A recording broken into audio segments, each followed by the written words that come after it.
अखियां चुमी वसदा यादां विछड़े सजन दियां आया। क्योंकि ये मेरा पैशन है, शौक है, ये मेरा समझ लीजिए मेरी हॉबी भी है। ये पसंद नहीं किया जाता कि भाई नहीं आपने ये बाउंड्री आपने इससे आगे नहीं जाना, तो आपको सपोर्ट मिली सिंगिंग? ये फील्ड अच्छी भी है बुरी भी है, पर यहाँ इस फील्ड में बहुत ज्यादा लोग बुरे ही होते हैं जो आपको सिर्फ यूज करने तक होते हैं। बिस्मिल्लाहिर्रहमानिर्रहीम, अस्सलाम वालेकुम। मैं हूँ आपकी मेज़बान एनी बाजवा और अपने तमाम देखने वालों को खुशामदीद कहूँगी। आज के जो हमारे स्पॉन्सर हैं वो हैं टास्क एंड अर्न, और उसके साथ साथ जो आज हमारे साथ पर्सनालिटी शामिल है उनका नाम है नगीना खान। सूफ़ी सिंगर हैं, मुख्तलिफ फंक्शंस पे हम उन्हें देखते हैं, जो परफॉर्मेंस होती हैं घर की हैं, शादी ब्याह की हैं या इवेंट्स हैं, चाहे कवाली, मुख्तलिफ जगह पर जो है इस नगीना की आवाज़ जो है बहुत पसंद की जाती है, बहुत ज़बरदस्त किस्म का परफॉर्म करती हैं। तो हमारा दिल किया कि आज विजन पे इन्हें इन्वाइट किया जाए और इनकी आवाज़ आपने तो सुनी है, बल्कि एक दफ़ा फिर जितने लोगों ने नहीं सुनी वो दोबारा से एक दफ़ा नगीना से मुलाकात भी कर लें और उनकी आवाज़ भी सुन लें। अस्सलाम वालेकुम। वालेकुम सलाम। क्या हाल है नगीना आपका? जी अल्हम्दुलिल्लाह। नगीना, वेलकम करेंगे। आज हमारे प्रोग्राम का हिस्सा बनिए, बड़ा अच्छा लग रहा है। जी बहुत शुक्रिया। आपको वहाँ पर परफॉर्म करते हम देखते थे पूरी टीम के साथ, पूरा नेटवर्क, और बहुत अच्छा लगता था। तो अच्छा हुआ आज आप यहाँ पर आई हैं। तो नगीना, कब से स्टार्ट हुआ सिंगिंग का शौक, कैसे हुआ, किससे मुतासिर होकर आप यहाँ आए? बेसिकल मुझे सिंगिंग का शौक तो काफ़ी साल से है, मतलब तकरीबन मैं 8-9 साल की थी तब से है मुझे ये शौक। पर मुझे कोई अच्छा उस्ताद तब गाइड करने वाला नहीं मिला था। तो बेसिकल जब मैं 18-19 साल की हुई तो मुझे एक बहुत अच्छे उस्ताद मिले जो प्रॉपर मैं काम कर रही हूँ, वो अब 4-5 साल से इस फील्ड में मुकम्मल आई हूँ मैं। मेरे उस्ताद जी हैं उस्ताद नदीम खान, उनसे सीखा है मैंने प्रॉपर। फिर इसका अपना ज़्यादा अंग मैंने सूफ़ी रखा और मुझे शौक़ पड़ा था इंडियन 2 लड़कियां जो नूना सिस्टर, उनको देख के मुझे शौक़ पड़ा कि मैं भी कवाली कलाम करूं। तो जब मैंने ये स्टार्ट किया काम तो बेसिकल बहुत से लोगों ने मुझे कहा कि आपकी शक्ल भी उनके साथ मिलती है और आपकी आवाज़ भी उनके साथ मिलती है। तो फिर मैंने इस काम को प्रॉपर आगे मेंटेन करने के लिए ना रखा कि मैं इस काम को आगे लेके जाऊँ, क्योंकि ये मेरा पैशन है, शौक है, ये मेरा समझ लीजिए मेरी हॉबी भी है, ये सब कुछ ही है मेरी। लेकिन ना जब आपने स्टार्ट किया, जब आपने सीखा, उसके बाद आपने परफॉर्मेंस की तो लोगों का आउटपुट बहुत अच्छा रहा, उन्होंने बहुत तारीफ की आपकी, तो कैसा लगता था उस टाइम पे?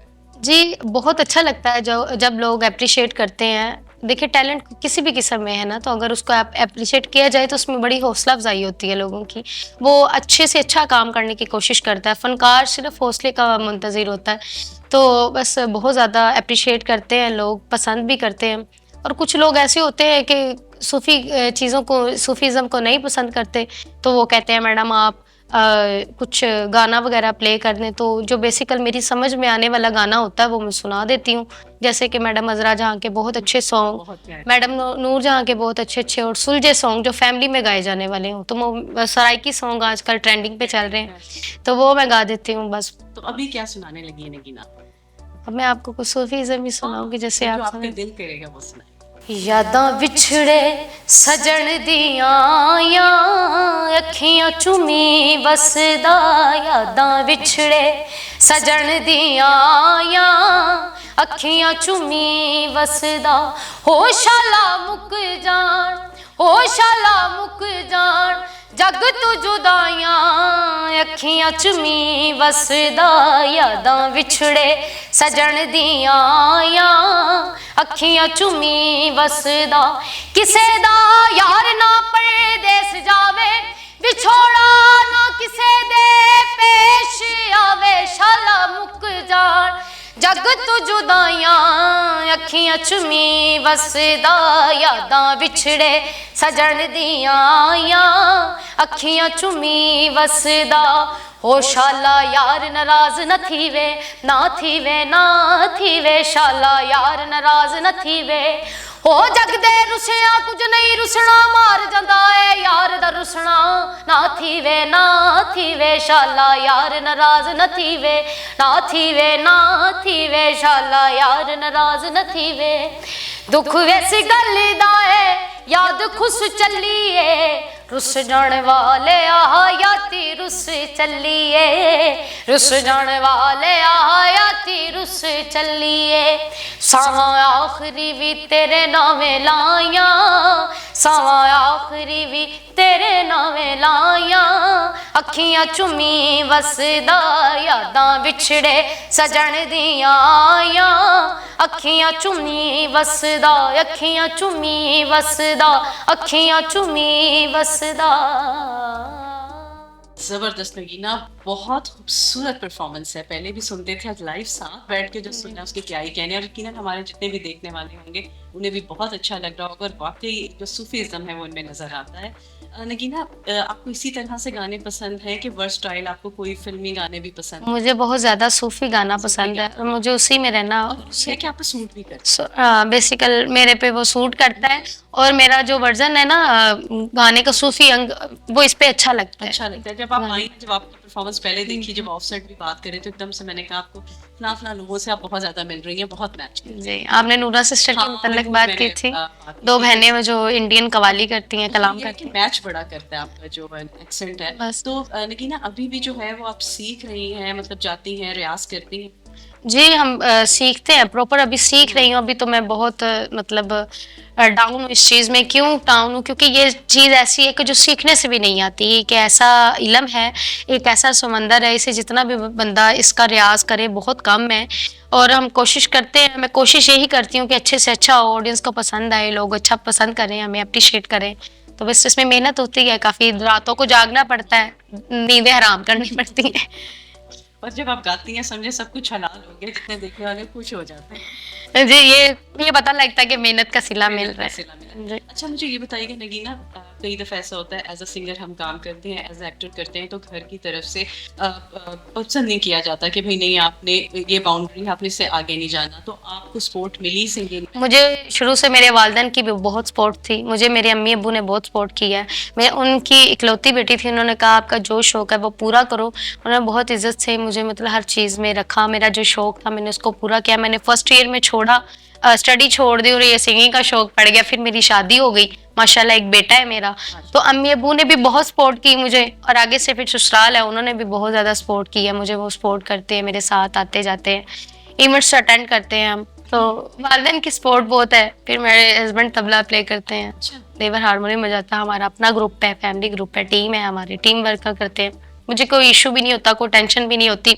और जब लोगों को ये बताया जाता है कि मैं सूफी सिंगर हूँ, तो कुछ लोग ऐसे होते हैं ना जो तमाश भी नहीं देखते हैं कि वो सिंगर आई है तो अब इसको हम टॉर्चर करें या तंग करें या इसके साथ मतलब शरारतें करें। तो जब मैं उनको बताती हूँ कि भाई मैं सूफी सिंगर हूँ, मैं अनाउंसमेंट पहले करती हूँ कि मैं सूफी, मुझे अक्सर लोग कह देते मैडम आप फलाना वो गाना तो सुना दे मैडम नूरजहां का या नसीबों का वो मुजराम। तो मैं आगे से कह देती हूँ कि भाई मैं सूफी सिंगर हूँ, आपने कलाम कवाली की कोई फरमाइश करनी है तो बेसिकल करें।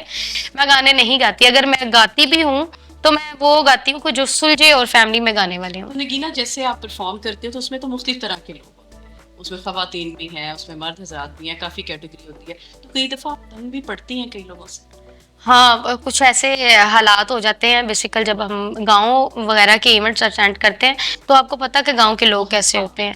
और वो तो ऐसे हो जाते हैं कि पता नहीं उन्होंने पहली बार लड़की देखी, आगे पीछे रश लग जाता है और मैं घबरा जाती हूँ। और सबसे पहले जब हम इवेंट अटेंड करते हैं, जैसे ही मुकम्मल होता है, सबसे पहले वो मुझे गाड़ी में बिठाते हैं कि जल्दी-जल्दी गाड़ी में बैठो आप जाके, और वहाँ से निकलने की करते हैं, हम स्टे नहीं करते किसी भी जगह पे। हर जगह का माहौल माहौल डिफरेंट बहुत होता ज़्यादा। है। और ये फील्ड अच्छी भी है बुरी भी है, पर यहाँ इस फील्ड में बहुत ज्यादा लोग बुरे ही होते हैं जो आपको सिर्फ यूज करने तक होते हैं। आपको कोई सारे सारे बंदे डिग्रेड करने वाले होते हैं, साथ चलने वाला कोई नहीं होता और अच्छी तरह सपोर्ट करने वाला कोई नहीं। मेरा इंटरव्यू देख के, मैंने पहले भी एक इंटरव्यू दिया है तो मैंने उस पर अपना नंबर दिया, तो काफी लोगों के मुझे ना कॉन्टेक्ट आए कि मैडम हमने इवेंट्स वगैरह करने हैं तो आप हमसे रब्ता करें। तो कुछ लोगों ने मुझे तंग करना शुरू कर दिया और जिन्होंने तंग किया मैंने उनको ब्लॉक कर दिया। जाहिर सी बात है, मैं अगर अपना नंबर स्क्रीन पे देती हूँ तो इसका मतलब ये है कि मैंने अपने इवेंट के लिए दिया है कि मुझे लोग काम के लिए याद करें, सिर्फ उसी हद तक। लोग इसका नाजायज फायदा उठाते हैं और इसी वजह से कुछ ऐसे काम होते हैं देखिए, आप परेशान हो talented हैं जाते हैं। जी माशाल्लाह। बिल्कुल। आप अपना काम कर रही हैं और जितने भी देखने वाले हैं उन्हें खुद सोचना चाहिए, अगर वो अपना नंबर दे रही हैं अपने परफॉर्मेंस के लिए, उनका जो टैलेंट है आप उन्हें ज़रूर बुलाएं। वो इवेंट्स करती हैं, शादी ब्याह के हो गए, बर्थडे के हो गए, या आपका कोई भी इवेंट है, आप ज़रूर नगीना को बुला सकते हैं। पर ये नहीं कि आप जिस तरह समझ रहे हैं कि कोई आप वैसे ही आप टाइम गुजार रहे हैं और आप इस तरीके के काम करेंगे तो बिल्कुल सही नहीं, फिर आप ब्लॉक लिस्ट में शामिल हो जाएंगे। जी बिल्कुल ऐसे ही है। बस दूसरी बात ये है कि टैलेंट की कदर होनी चाहिए पाकिस्तान में। अच्छा नगीना, मुझे ये बताइएगा कि जैसे आपको इनवाइट किया जाता है आप पूरी टीम के साथ जाती हैं वहाँ पे? जी, मैं प्रॉपर टीम आपके के साथ। पोजीशन भी है, सारी चीज़ें हैं। जी। कितने दिन पहले बताना होता है? जैसे फ़र्ज़ करें कि इवेंट 1 वीक के बाद है, तो आपको कितने दिन पहले बताना है कि मैक्सिमम उनको 3-4 दिन पहले बताना पड़ता है कि अच्छा। बताना चाहिए भी, क्योंकि ऐसे आगे बंदा कंफर्टेबल होता है कि कोई इवेंट पकड़ा ना हो या आगे जाना ना हो, तो फिर इंसान को पता होता है कि पता भाई फलाना डेट है तो मैंने यानी इसे कि जितने भी देखने वाले उन्हें पता हो कि अगर वो आपको इनवाइट करते हैं तो 4-5 दिन 3-4 दिन पहले पहले आपसे बता। कांटेक्ट कर लें ताकि आपका भी कहीं पे मतलब वो बुकिंग ना हो जी पहले से या बिल्कुल कुछ ऐसे भी ही। हो। लेकिन अब बहुत अच्छा लगा आप हमारे प्रोग्राम का हिस्सा बनिए, यहाँ पर आई, अपनी खूबसूरत आवाज़ के आपने जादू जगा दिए, बहुत अच्छा लगा। अब मैं चाहूँगी जो प्रोग्राम हमारा एंडिंग की तरफ है तो उसमें कोई पैगाम देना चाहें और उसके बाद मैं चाहूँगी एक गाना सुना दीजिए। जी, मैं ये मैसेज देना चाहती हूँ ऑडियंस को कि जो लोग फनकार हैं, जो अपना काम करते हैं, जिनमें टैलेंट है, उनको डिग्रेड करने की बजाय उनको एप्रिशिएट करें तो बेहतर है इससे। क्योंकि बहुत सारे ऐसे लोग होते हैं, इंटरव्यू मैंने दिया था, मैंने उसमें कमेंट्स पढ़े थे, क्योंकि कुछ लोग इंटरव्यू देने के लिए कुछ ऐसी बातें मैनेज कर लेते हैं, क्योंकि लोग ज़्यादातर अच्छी चीज़ को तरजीह नहीं देते। जो आप लिख के लगा दिया बैड तरीके से कुछ, तो लोग उस पर ज़्यादा फोकस करते हैं कि इसमें क्या होगा ऐसा खास, उसको देखते हैं। तो वो कुछ ना कुछ ऐसी बातें होती हैं जो खुद से एडजस्ट करनी पड़ती हैं। तो प्लीज़ आप डिग्रेड करने की बजाय उनको अप्रिशिएट करें तो बेहतर है, क्योंकि लोगों ने कमेंट्स किए कि फलां ऐसा नहीं है, फलां ऐसा नहीं है। तो अगर कोई टैलेंट आपको दिखा रहा है तो आप उसकी कदर करें। हमारे पाकिस्तान में टैलेंट बहुत है और जगह जगह रूल रहा है, पर उसकी कदर नहीं है और उन लोगों को आगे लेके जाया जा रहा है। सीधी सी बात है, जो लड़कियां शॉर्टकट अपनाती हैं वो जल्दी फेमस हो जाती हैं, और जो मेहनत करती हैं वो बेचारियां अब जलील हो रही होती हैं, खवार हो रही होती हैं। आप लोगों की फनकार जो होता है ना, उसको दाद देने से बेहतर है जेब से पैसे निकाल के जब उसको देंगे ना, तो उसके आपके पैसे दिए हुए उनसे उनका घर चलता है। तो दाद जरूरी नहीं होती फनकार के लिए, उनको जेब से निकाल के पैसे भी देने पड़ते हैं जिससे उसका घर चलता है। वो अल्लाह की ज़ात पे आस उम्मीद लेके बैठता है। मैंने ऐसे बहुत से कवाल देखे हैं जो उसमें हम भी शामिल हैं। मैं एक बात कर रही हूँ कि बहुत से कवाल देखे हैं, कैफे जाके बैठ जाते हैं तो कैफे वाले क्या पे करते हैं, साउंड की कीमतें, वो साउंड का पेमेंट देते हैं बस, उसके अलावा ऊपर से आपको अगर हो जाए तो ठीक है, नहीं हो तो आपने 10-12 घंटे जो गाना है वो आपके लिए जाया ही है। और रही बात कैफे वालों की, तो वो साउंड की पेमेंट पे करते हैं और कुछ भी नहीं होता। फनकार चाहे 10 घंटे गाए चाहे 12 घंटे गाए, वो नसीब की बात है। लग गई ना लगी तो ना सही, लग गई तो रोजी, ना लगा तो रोजा। ठीक है, बाकी मैं फिर भी आपसे जाते जाते एक आपको गाना सुना देती हूँ ताकि आप फनकार को और फन को अप्रिशिएट करें। बस मेरी आप सबसे यही रिक्वेस्ट है। मैंने जितने भी इंटरव्यू दिए हैं मैं सबके हक में बोली हूँ, अपने लिए नहीं बोली, मैं सबके लिए बोली हूँ। बड़ी हुकूमतें सामने बैठ के फनकारों को सुन रही होती हैं, और जब हम जैसे लोग गा रहे होते हैं तो फिर कह देते हैं पाबंदी है, गाना हराम है, गाना नहीं चाहिए। तो फिर देखा जाए तो इस माशरे में बड़ी चीज़ें हराम है, फिर सबको रोका जाए, सिर्फ गाने तक ना रहें आप। और फिर मैं जाते जाते सुना देती हूँ जो मेरी बातें होती हैं, मैं फिर सुना देती हूँ, सीधी सी बातें करती हूँ और आपके लिए स्पेशल। थैंक यू सो दम नाल दम भरांगे रांझिया वे, दम नाल दम भरांगे रांझिया वे, जिवें कवेंगा करांगी रांझिया वे, जिवें कवेंगा करांगी रांझिया वे।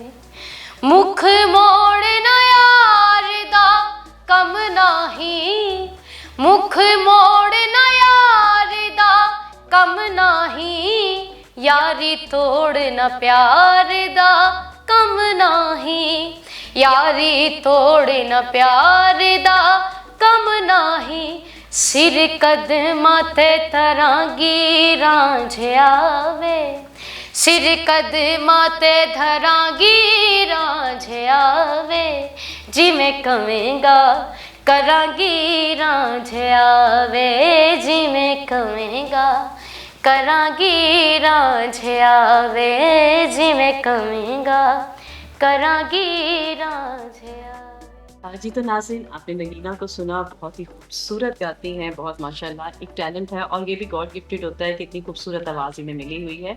और जो नगीना के गिले शिकवे थे वो भी उन्होंने किए और हमें सुनना भी चाहिए। बाकी टैलेंट की कोई कमी नहीं है पाकिस्तान में, बस थोड़ा सा पॉलिश होने की और उन्हें आगे सपोर्ट करने की देर होती है, फिर हमारा टैलेंट जो है पूरे पाकिस्तान में जाता है। जैसा कि नगीना को हम सुन रहे थे, बड़ा अच्छा लग रहा था।